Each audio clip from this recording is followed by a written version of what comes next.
Salut à tous et bienvenue dans une nouvelle vidéo. Aujourd'hui je vais faire une vidéo qui va être un peu spéciale. Peut-être que ma sincérité va vous choquer et je comprends que ça puisse vous choquer. La vérité c'est pas facile à entendre et c'est encore moins facile à dire parfois.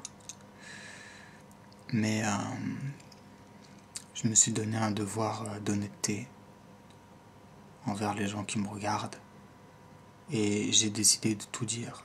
Et par contre, j'ai décidé aussi, j'ai fait le choix de ne pas tout montrer. Je ne ferai pas de vidéo pendant que j'ai des énormes crises ou pendant que je suis en train de souffrir. J'en vois aucun intérêt. Par contre, après, je peux expliquer ce qui se passe. Alors, je vais vous expliquer ma crise que j'ai eue le 4 novembre. Comme je l'avais montré dans le graphique, j'avais fait un excès alimentaire le 3 novembre que j'ai payé très cher. Et chez moi, c'est surtout mental, c'est surtout psychique. Et mes crises sont proportionnelles à l'écart que j'ai fait. Donc cette crise est survenue le 4 novembre. Le 3 novembre, j'avais fait un excès alimentaire. Bien sûr, c'est des choses que je ne peux pas raconter à tout le monde. Je ne vais pas raconter ça à un médecin, encore moins à un psychiatre, vu déjà l'ouverture d'esprit que la plupart ont. Mais j'ai voulu quand même le mettre en vidéo. Je me suis jamais considéré comme un malade mental ou comme un malade psychologique. À partir du moment où j'ai vu que je pouvais vivre sans symptômes psychologiques avec une alimentation très stricte. J'ai pas eu le choix en fait de faire une alimentation stricte parce que j'ai commencé à voir que je supportais pas des aliments, que ça me commençait à me créer des crises. Et je crois que comme tout être humain raisonnable, j'ai voulu éviter ces crises et j'ai voulu éviter que ça dérape. Et donc j'ai enlevé des aliments. Tout en sachant que bien sûr c'était dangereux, que ça pouvait créer ceci ou cela. Mais le fait est que je ne pouvais plus supporter en fait ces crises parce que je suis très sensible en fait. Et j'ai dû donc faire des changements. Et bien sûr, je le savais que quand j'allais craquer, les symptômes allaient revenir d'autant plus fort. Donc, le 3 novembre, j'ai fait un écart.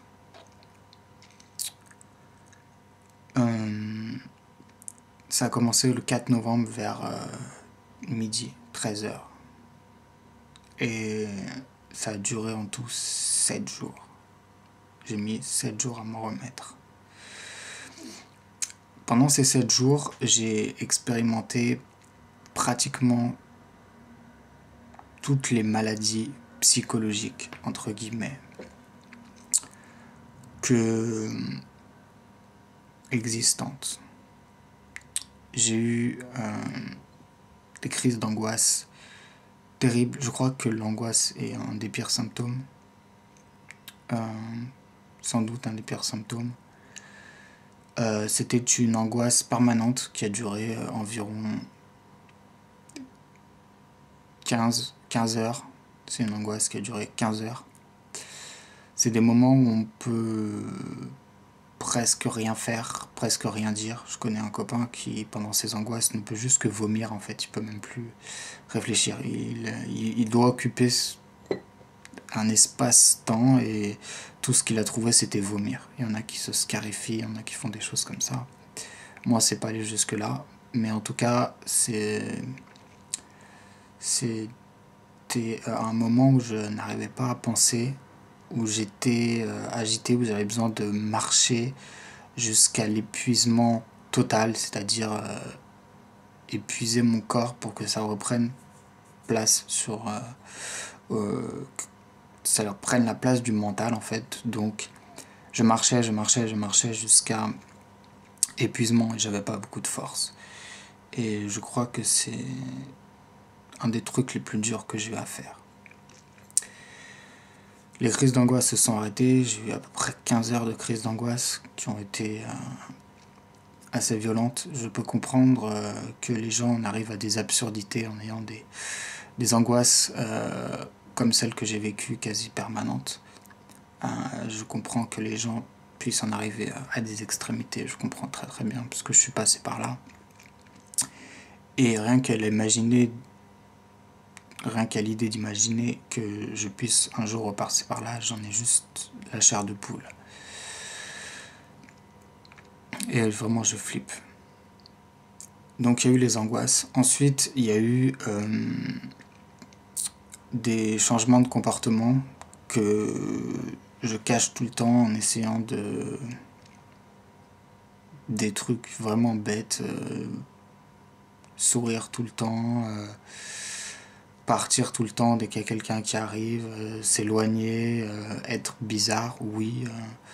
Durant ces périodes-là, j'ai un comportement bizarre parce que je ne veux pas m'exposer aux autres quand je suis dans un mauvais état d'esprit et les autres ne comprennent pas et disent mais non, tu vas voir, on va pas te crier dessus, on va te comprendre, etc., etc. Sauf que mon problème, c'est pas que l'extérieur soit cool, c'est que l'enfer est dans l'intérieur et que je ne peux pas en sortir de cet intérieur de toute façon. Et que quand l'extérieur change, ça ne change pas énormément la chose. Donc j'ai eu ces changements de comportement.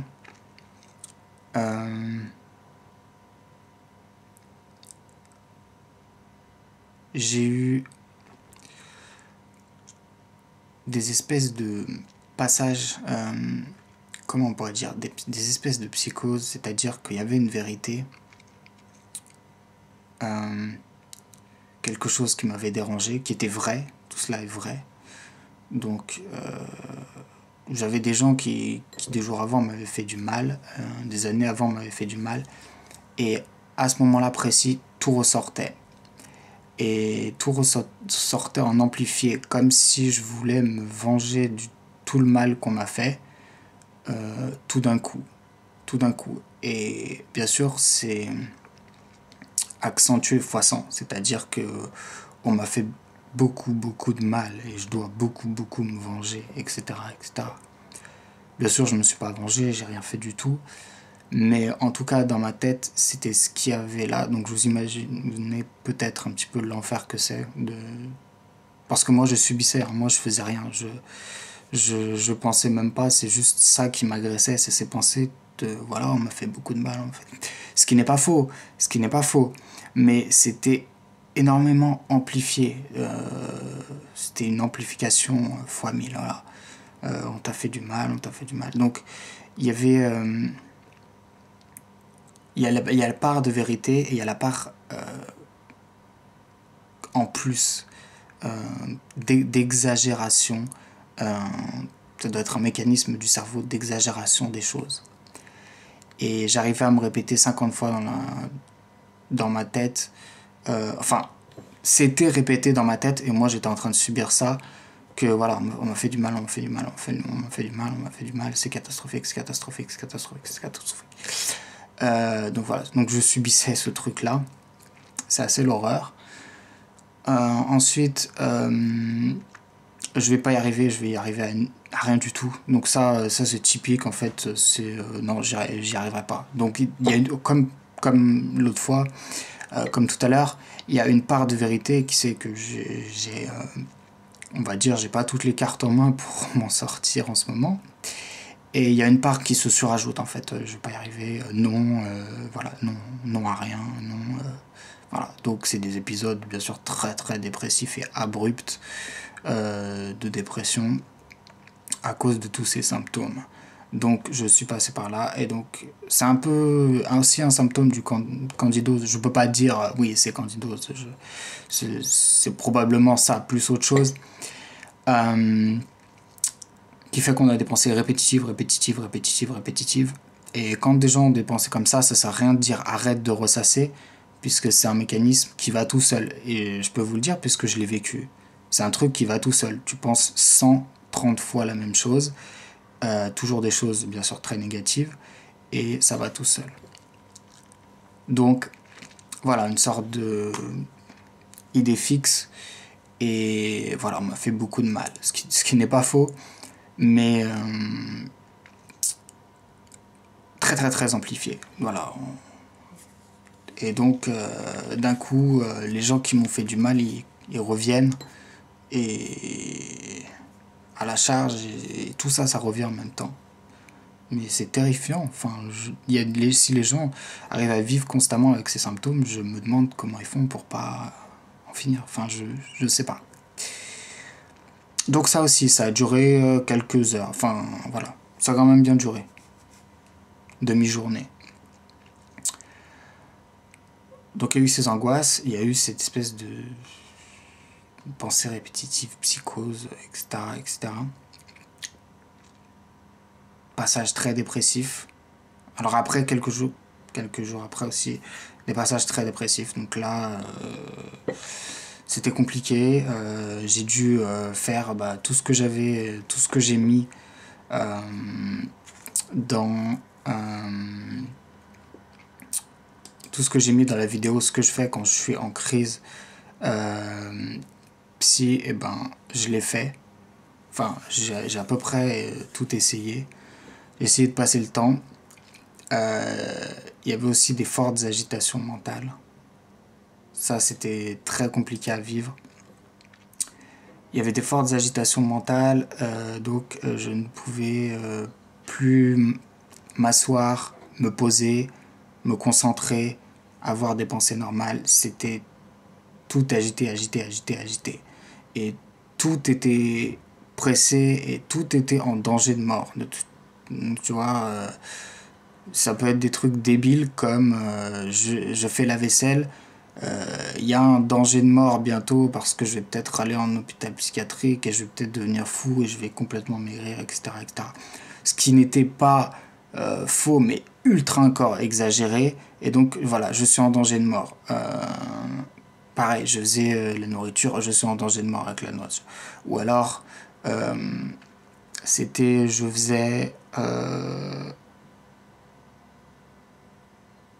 j'avais une relation, oh, j'étais en danger avec cette relation, ça va mal se passer, et au final, c'est moi qui faisais que ça se passait mal. Donc il y a eu aussi ces épisodes-là. Ensuite, il y a eu la pensée d'attraction. Peut-être que là, ça a marché. Chez moi, ça marche toujours dans le mauvais sens, bien sûr. C'est-à-dire qu'il y a des gens qui commençaient à m'envoyer des messages où ils n'étaient pas contents. Donc en gros, déjà que je pensais que tout le monde était contre moi.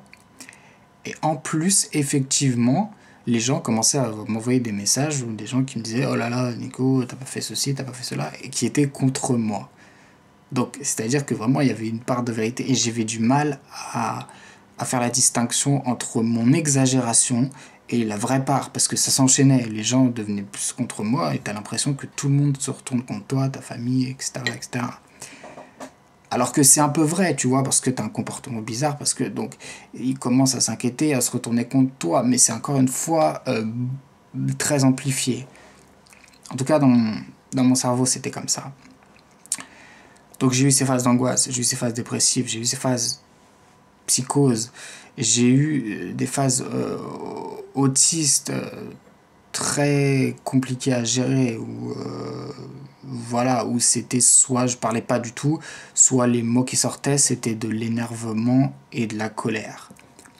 Et ça, le problème, c'est que la plupart des malades mentaux, entre guillemets, ne se rendent pas compte sur le coup de ce qui est en train de leur arriver, alors que moi, oui, dans tous ces moments où il m'arrivait ces choses-là, donc l'agitation, la dépression, etc., etc., j'étais lucide sur ce qui m'arrivait et sur l'enfer qu'il y avait dans ma tête, et je comprenais tout.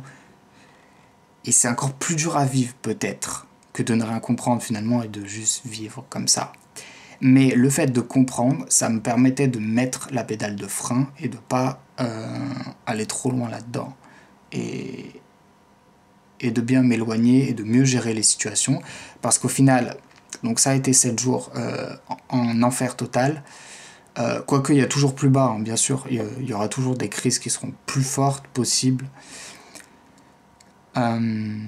7 jours en enfer total, mais j'ai craqué à aucun moment. J'ai toujours pris sur moi. Donc j'ai été obligé de m'auto-détruire pour ne pas faire du mal aux autres. Donc c'est toujours ça, de toute façon, chez moi. Donc de m'auto-détruire. Je me suis pas scarifié et tout, etc. Mais bon. C'est pas trop mon truc. C'est se faire du mal physiquement, c'était pas trop mon truc. Mais en tout cas, voilà, de prendre tout pour moi, de garder tout pour moi. J'avais du mal à m'exprimer parce que ça s'exprimait un peu trop fort. Donc il y avait aussi, comme j'en parlais, cette agitation, c'est-à-dire que tu ne peux plus... même c'était des choses physiques, c'est-à-dire que j'arrivais plus à regarder droit, ça bougeait. Et j'avais besoin toujours de marcher, de faire quelque chose, de dire quelque chose.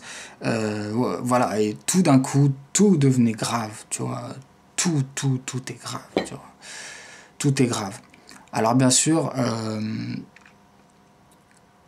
je n'avais plus aucun centre d'intérêt, même si j'essayais de concentrer mon information. Et je faisais passer les informations comme quoi, voilà, la fin du monde arrivait, tout le monde est méchant, tous les médecins sont méchants,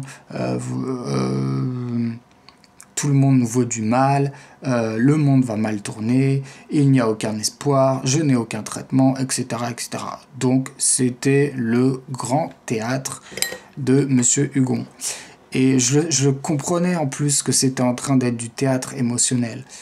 C'est pour ça que moi, la vie est un jeu qui me dégoûte quand ça se passe comme ça. Mais peut-être que ma sincérité va vous choquer, mais c'est ce qui s'est passé vraiment. Et donc voilà, pendant 7 jours, voilà, je fais tourner les actualités des drames. Ah ouais, il y a eu un drame, super. On est attiré par les trucs qui sont super bas et qui sont super violents, et super moches et super dégueulasses. Et on est attiré par ça, en fait. Voilà, tous les trucs, voilà, les drames, les trucs comme ça. C'est super intéressant de passer par ces genres de trucs. Donc voilà, il y a eu cet épisode-là aussi. Ensuite, il y a eu des genres de passages euphoriques. C'est un peu comme comme dans la bipolarité, des crises un peu maniaques, euphoriques.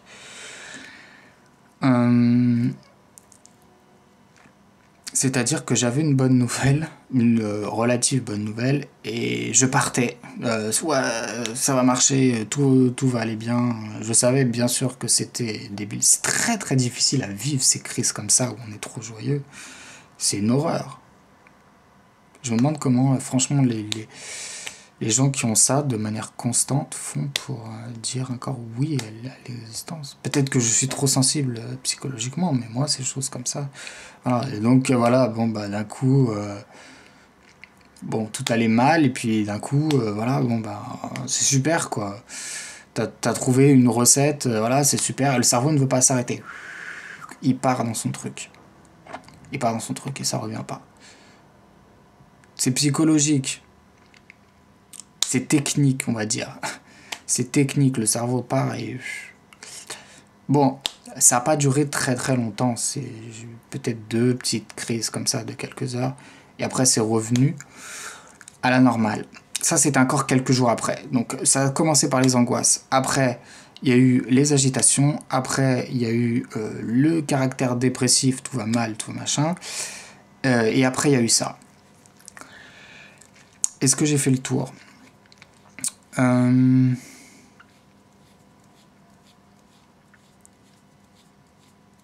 Le cerveau bloque en fait, et alors, il y a eu l'ultra-sensibilité, c'est-à-dire que on me disait un truc, et alors déjà que je retiens bien, quand on, tu sais, je retiens ce que tu m'as dit, mais là c'était, ça tournait tout le temps, quoi. C'est pas je retiens, c'est... Voilà, tu te rends compte, il m'a dit ça. Mais c'est incroyable, il m'a dit ça. Et à tout le monde, mais c'est incroyable, il m'a dit ça. Bah, il t'a juste dit ça. Ah ouais, mais c'est incroyable, c'est pas possible, c'est inhumain, c'est ceci, c'est cela. Tout ça, le théâtre émotionnel de Monsieur Hugon. Encore une fois. Et j'ai pas honte. C'est une crise, c'est la maladie, j'ai pas honte. Est-ce que t'as honte d'avoir un cancer de l'estomac? Peut-être que t'as honte d'avoir un cancer de l'estomac. T'as pas raison d'avoir honte d'avoir un cancer de l'estomac. Et ben j'ai pas honte d'avoir fait ce théâtre-là, parce que je connais ce théâtre. Et je me connais bien en train de faire du théâtre. Déjà que la vie est un peu un théâtre. Mais mon théâtre émotionnel, voilà, tout est mal, tout est méchant, tout est nul, rien n'a d'espoir, etc., etc. Les banquiers, les machins, les politiques. Et le problème, c'est que la pire torture pour moi, c'est qu'il y a souvent une grosse partie qui est vraie. D'accord? Dans tout ce que je dis, il y a une partie qui est vraie, mais mon cerveau va broder là-dessus et va construire là-dessus. Et même quand il y a quelqu'un qui me fait une fausse remarque, c'est désobligeant, c'est humiliant, c'est vrai. Mais après, mon cerveau n'arrive pas à garder les proportions et tout prend des proportions incroyables. Ça arrivait à des fois où quand on me demandait le sel, vraiment, quand on me demandait le poivre, je sursautais, je me disais, mais j'ai le trac, est-ce que je vais bien faire la chose? Alors que non, j'avais juste à donner le sel et à donner le poivre. Tout ça pour dire, c'est juste du théâtre. Si vous me voyez en train de faire ces choses-là, s'il y a des gens qui me regardent, qui me connaissent, dites-vous que c'est juste du théâtre et que c'est le cerveau qui part et qui va bientôt revenir. Tout cela, ça a duré 7 jours. Je crois que j'ai dit à peu près ce qui s'est passé. Ça a duré 7 jours, du 4 novembre au 11 novembre à peu près. Donc j'ai eu ces symptômes-là. J'ai eu une dizaine de maladies psychologiques en 7 jours. Donc ça a été, je vais dire, rude. Parce que si ça peut être plus dur, donc difficile, très peu supportable, insupportable, l'enfer total. On sait plus quoi dire après. Il n'y a plus de mots. Après, non, c'est fini, il n'y a plus de mots pour ça. Bon, on va faire sans mots. C'est vrai que quand tu es plus bas que l'enfer total, tu peux même pas, il n'y a même pas les mots. Donc, c'est encore plus compliqué. Le pire dans tout ça, c'est quoi? C'est que, après ces 7 jours, où je me suis remis à bien manger, à pas faire d'écart, etc., etc., tout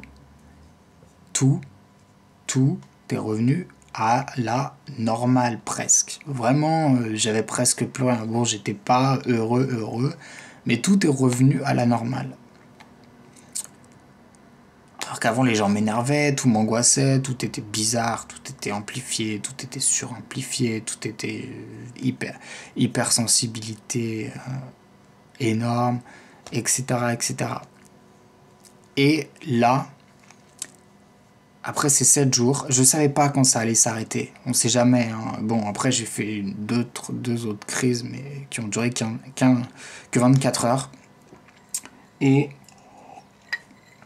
on ne sait pas trop quand ça va s'arrêter.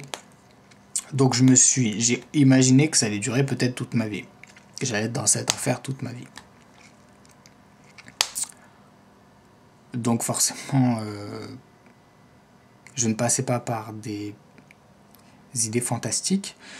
Mais voilà, j'imaginais aussi que ça pouvait durer toute ma vie. Donc tout ça, en fait, je l'ai noté dans mon carnet. Dans mon carnet intime. C'était la seule chose qui me permettait un petit peu de me poser, mais des fois, j'arrivais même pas à écrire. Enfin, c'était très compliqué. Donc après ces 7 jours, tout est revenu à la normale et donc j'ai plus refait de crise. Donc on était le 11 novembre, ça s'est arrêté le 11 à peu près. Et après j'ai plus refait de crise, j'en ai fait une le 22 novembre, mais elle n'a duré que 24 heures. Et pendant ces 24 heures, c'était en gros énervement, puis j'avais été un petit peu bousculé dans mes habitudes, donc voilà. Mais en gros ça a duré 24 heures. Et le jour d'après, j'étais ok niveau psychologique. Ça s'était mieux passé. Et après, je crois que j'ai pas eu de crise. Bah, ces jours sont pas particulièrement bons, mais j'ai pas eu de trucs comme ça. Donc voilà. Voilà un petit peu ce qui s'est passé. Et quand on me dit que j'ai une maladie psychologique, ça me fait un peu marrer parce que, voilà, si je ne fais pas d'écart, en tout cas, dans mon cas, si je ne fais pas d'écart alimentaire, j'ai aucune raison d'avoir ces symptômes et je ne les ai pas, ou alors je les ai vraiment très atténués. Par contre, dès que je commence à faire le con, etc., ou bien sûr, je dis pas qu'il n'y a que l'alimentation. Il y a aussi, non, il n'y a pas que l'alimentation, il peut y avoir les stress. Donc ça, je le nie pas, hein. Il peut y avoir des stress très importants ou des gens qui vraiment poussent loin leur truc et qui nous embêtent avec leurs idées, etc., etc. Et qui nous humilient et après que ça crée quelque chose, une crise. Pourquoi pas? Pourquoi pas? Mais vous voyez, hier j'étais dans un bon jour, je me suis fait humilier par ma psychiatre, il faut dire les choses comme elles sont, hein. C'était une humiliation profonde que j'ai subie. Donc je me suis fait humilier par cette psychiatre, ça a été horrible, enfin voilà.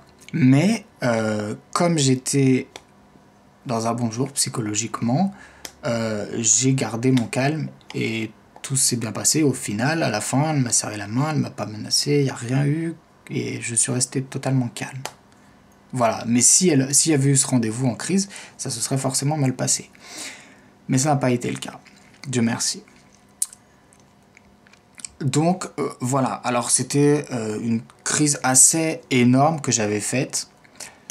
Et donc ça a été 7 jours en enfer. Je sais que pour des gens, ça va durer que quelques heures, pour les plus chanceux, qui ont ce genre de troubles. Ça serait un trouble de métabolisme lié à la candidose, mais je ne peux pas l'affirmer. Bon, j'en sais rien. Je sais que j'ai candidose, mais bon, je sais pas. Je ne vais pas m'avancer. Je ne suis pas médecin. Donc, mais il y a des gens qui ont ces crises pendant des semaines, ça reste des semaines, et là, franchement, je me dis que si ça m'arrive à nouveau, voilà, parce que voilà, la souffrance humaine, je suis contre. Je suis contre la souffrance humaine et surtout la mienne, bien entendu. En premier la mienne, désolé d'être égoïste, mais en premier la mienne. Après celle des autres humains, qui me touchent énormément. J'ai du mal à voir les autres souffrir.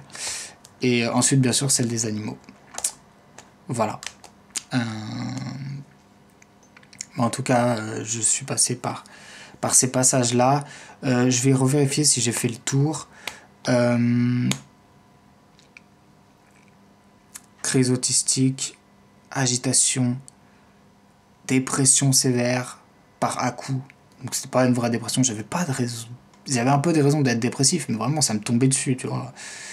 Et je veux insister sur le fait que tout ce que je vous raconte, c'était pas moi qui le déclenchais. Alors ça va être très compliqué à comprendre et vous allez peut-être pas être d'accord, etc., etc. Bon, moi je suis quand même dans ma tête, donc j'en sais un petit peu plus que vous. Mais c'était déclenché en moi comme quelque chose qui se déclenche de manière physique. C'est-à-dire que tu as mal à la jambe, et bien voilà, ça se déclenche et tu as mal à la jambe. Et ben moi, les crises d'angoisse, c'est pas moi qui ai décidé d'avoir mal à la jambe à cet instant, ou d'être angoissé, ou j'avais pas de raison d'avoir mal à la jambe, etc. C'est que j'avais mal à la jambe, que j'étais angoissé, que j'étais énervé, que j'étais ceci, que j'étais cela, que j'étais hypersensible, etc., etc. Il faut bien que vous compreniez que les émotions, c'est de la chimie, tout simplement. C'est de la chimie dans le cerveau. Donc voilà, je vais conclure en disant que si vous me voyez un jour un petit peu spécial ou un petit peu bizarre, etc., etc., il faut vous dire que tout cela, c'est du théâtre émotionnel. C'est du théâtre émotionnel, c'est un dysfonctionnement de mon cerveau qui normalement ne dure pas très longtemps. C'est du dysfonctionnel, bien sûr. Et que voilà, tout cela c'est du théâtre surajouté au théâtre, parce que la plupart des gens font du théâtre sans être forcément malade mental. Et je leur demanderais d'essayer de prendre du recul face à tout ça. Parce que c'est possible que je recommence mon cinéma. Parce que je me connais très bien et je sais comment arrivent ces trucs et c'est inarrêtable. C'est ça le pire. Il y avait quelqu'un qui avait complètement guéri de ces trucs psychologiques et il me disait ouais je me rappelle très bien, c'était un mélodrame mais j'arrivais pas à m'arrêter, tu vois, tout le monde était méchant, tout le monde était nul, mauvais, tout était triste mais j'arrivais pas à m'arrêter, donc voilà, j'arrivais pas à m'arrêter et je te dis que je te comprends parce que moi tu vois je comprenais pas pourquoi je ne m'arrêtais pas et ça continuait, etc. Voilà, 30 minutes dans ma tête, 30 minutes dans ma psychose, je vais pas en surajouter pour aujourd'hui. J'ai eu ma dose et vous la vôtre. Donc voilà, je vous dis seulement à la prochaine fois. Prenez soin de vous. Bien sûr, ça va un petit peu choquer. En tout cas, faudra pas compter sur moi pour montrer la souffrance directement. Mais avec le recul, bien que je l'ai sur le moment, mais j'ai pas envie de faire une vidéo. J'ai mal, j'ai mal. Je peux plus. Peut-être que j'en ferai une avec mon cinéma et mon théâtre. Mais bon, ça reste le cinéma et le théâtre de Monsieur Hugon, et qui n'est pas du tout ça au fond de lui, qui est très calme, et qui est très joyeux, et qui est très aimant de la vie, et très lumière. Pour finir sur des beaux mots. Allez, ciao, je vous dis peut-être à demain pour une nouvelle vidéo. Ciao.